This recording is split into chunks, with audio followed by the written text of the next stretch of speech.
fashion is a multi-billion-dollar industry. But what is the real cost of a garment to its designer? Not just its fabric sourcing, production, and branding, but also its retail and cross-border potential. Some African retail players know the exact answer to this and are building independent business structures around this.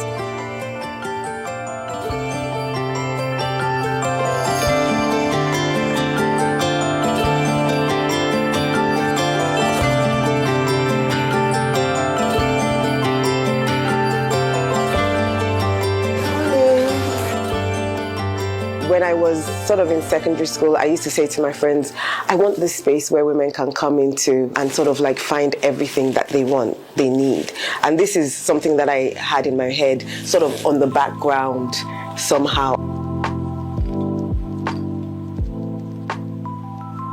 Lara Adedoyin Afun is living her teenage dreams while also bridging a critical gap between African designers and the retail market.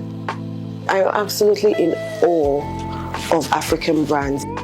Iro Lagos first started off as a brand that produced Iro and Buba, which is a typical traditional Yoruba outfit, wrapper and top, but we started producing in jersey fabric, in stretch material, to give sort of like a contemporary dynamic to the style, so that it would be wearable and more versatile. If we did have to adopt anything from the West, we know that there's the designers, there's those that manufacture for the designers, there's the retail outlet. So they're fragments of the industry. And this is, for me, I think the role that I'm playing as a concept store is on the retail side, in terms of I let you, as the retail partner, do your creativity and produce. And then you leave the selling up to me. You leave the interaction with the customers, with the end client, up to Iro Lagos. And I think that's our key role. That's our mandate for new designers and even existing designers. While the concept store retail model serves as a salve and balm for many fashion and lifestyle brands, some challenges exist on the parts of the stores themselves.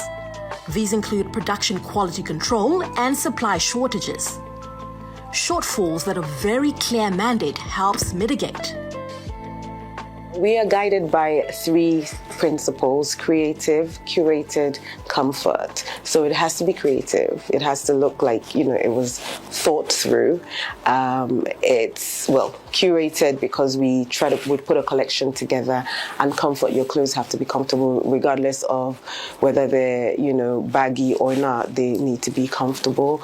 Even whatever you do, your lifestyle, there is a 4th C though. It's a silent C, and it's culture. So whatever we do is African focused. West Africa, East Africa, North Africa, all parts of Africa we will take from, but just Africa. Nigeria boasts a wealth and growing army of creative fashion designers and lifestyle entrepreneurs, but its retail support structures also spills into regional markets. And so, it was time to explore one of the continent's most organized fashion retail markets.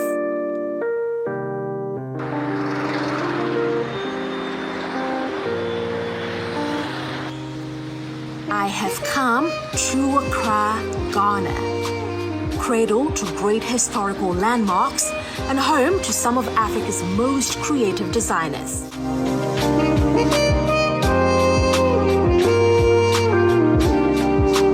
My first stop is at The Lot, Accra, a luxury concept store curating and housing solely African fashion and lifestyle brands. Is this from the same designer? Oh, I see. So this is very well thought out. For the store's founder, Adeline Kufuor, the store's essence is rooted in a firm belief and appreciation for Africa's creative wealth and potential. African brands are driving a powerful case of the Renaissance, and they're doing amazing things based on the constraints that they are under. I want to create a space where the best of African fashion and other beauty and home could be celebrated. That was the real reason, the inspiration behind the look. Everything in here is from a designer or someone at Yuki, but it's all from the continent. So in what ways would you say that the brand has evolved over the years? Initially, it was sort of to make the shopping experience for people in Ghana much easier and to bring the brands together under one lease. But we found that we sort of pivoted to actually taking the brands the rest of the world.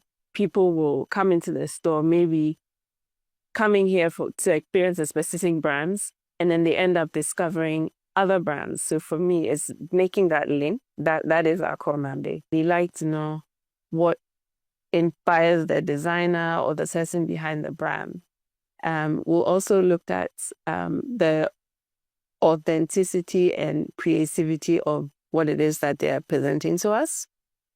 We'll also look at the craftsmanship. It's very important to us in terms of, the intricacies of what the product is, the quality of the fabric, for example. So I also consider the sustainability of it, not just in the materials used, but, for example, how the brands are engaging their communities in the product that they are presenting. The main challenge that we face here is usually with butterfly. And that's something that I know the brands face challenges, for example, with consistent raw material supply. So, and another challenge that we face is also the movement of products across the continent. Cross-border trade constraints and exchange rate volatility have been a sore point for African merchants doing business both regionally and internationally. A challenge that Sasha Oko understands quite well, having run one of Ghana's longest-standing luxury fashion retail outlets. When it comes to supply chain, we struggle a lot. We place an order, it's supposed to come within 2-3 months, or come within 4-5 months. Luckily, because they're all African brands and we have no season, it doesn't actually affect us when it comes to season-wise. But then if we had to be with the Western brands, it would be challenging because if, let's say somewhere like, let's say just even the UK, they have their summer collection and they have their winter collection. And if, imagine you're an African brand and they place an order for the summer collection, it doesn't end up coming till winter, that would affect them. Lucky for us, we don't have those issues, but we just have an issue with deleting. Because once we've enticed our customers, they always get to see what's the next collection, when does it come in? And it's a little disappointing when we have to tell them that, it's delayed. So your concept store predominantly started out with a lot of international brands. What inspired the decision to start introducing African brands, and what kind of response have you received in relation to that? We have a wide range of customers who appreciate either, and we support cross-selling. And so we curate pieces that we believe they would love them, either international brands or local brands. And it's all about curation and styling. The brands, and I'm like, wow, this brand I think my clients will like. I can't even explain it. Sometimes just the fit, is the color, the style. And I'm like, I think this would work here. And the price point as well. I'm also drawn to price. I always want to make sure that my clients are getting value for money as well. Even if it's extravagant, it has to be worth it. And I always try my best to bring in pieces that there's no question. While visibility is great, price points and marketing positioning is another sore point for fashion entrepreneurs. A concern that Sasha says authenticity addresses. We're in an era where people love transparency. And I think once you're able to tell a good story and people see the amount of work that goes into it, they're happy to put their money towards it, I think. And I just think you just like to complain a lot. And, for the longest time, we always celebrate, international brands compared to our local. So it's just up to us to create that awareness and let people know that we're just as good as anybody else. My next stop is right in the heart of Osu, Accra, at a store called El Loco. Very cozy, quaint space, housing quite a wide variety of collection of African designers. I will be chatting with Stefania, the store's founder, shortly about the decision to create the space. I love doing spaces, and I just kind of threw myself into creating a space, which was very much lacking in Ghana at the time, because a lot of creators were doing things, but they didn't have a place for it. So, I just started something, and then everyone just jumped on it because there was nobody who was doing it. So before I knew, I had a space which was representing the women and the creatives of Ghana and then Africa, because it expanded quickly to other countries as well. Having left the corporate world for an innate creative pursuit, Stefania Manfreda created what is today known as Accra's first woman concept store and has run it for 10 years till date, housing almost 200 brands across board. I think what gave me the most satisfaction was seeing people we started off with and their trajectory and how they've gone global and how, everyone is really taking African brands seriously now. And what's coming off the continent is people everywhere in the world want it. Whereas before, we used to kind of look down on our own and always, if it's foreign, it's better. If it's local, it's not. And that narrative has really shifted. And we played a big part in that because, we were always making sure we created things in a certain way and let people understand that there is talent here. There is a lot of sophistication. We see it with how our moms and things do it, but is everyone doing it on their own? So I think we're slowly building the structures around, our identity in terms of today's era. And so being a part of that has been really, really satisfying. It's all very new. The whole creative space and how to make money off that is something we had a big question mark over it all the time. So our involvement was very 360.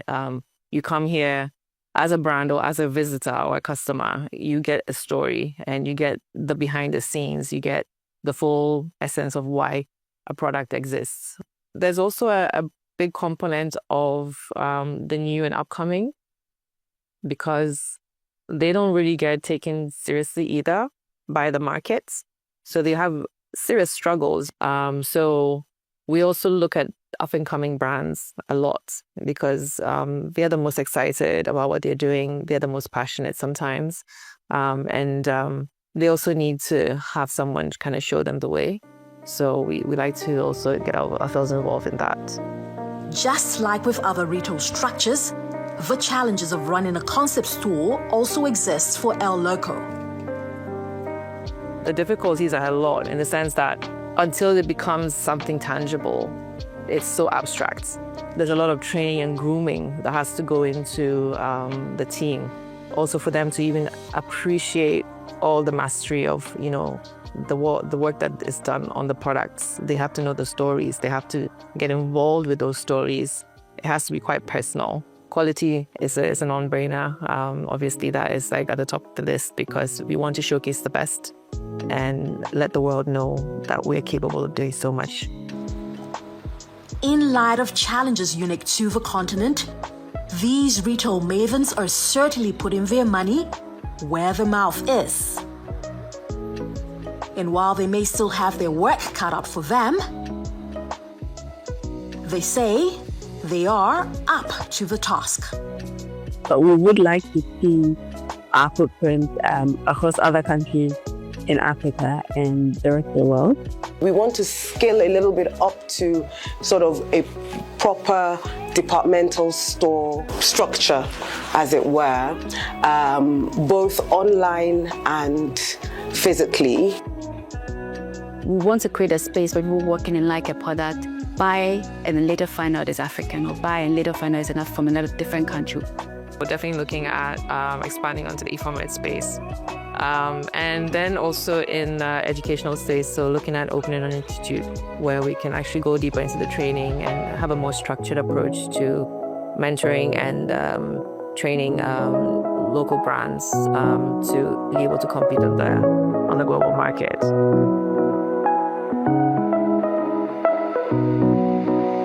Abby, Owolawi, For Arise News.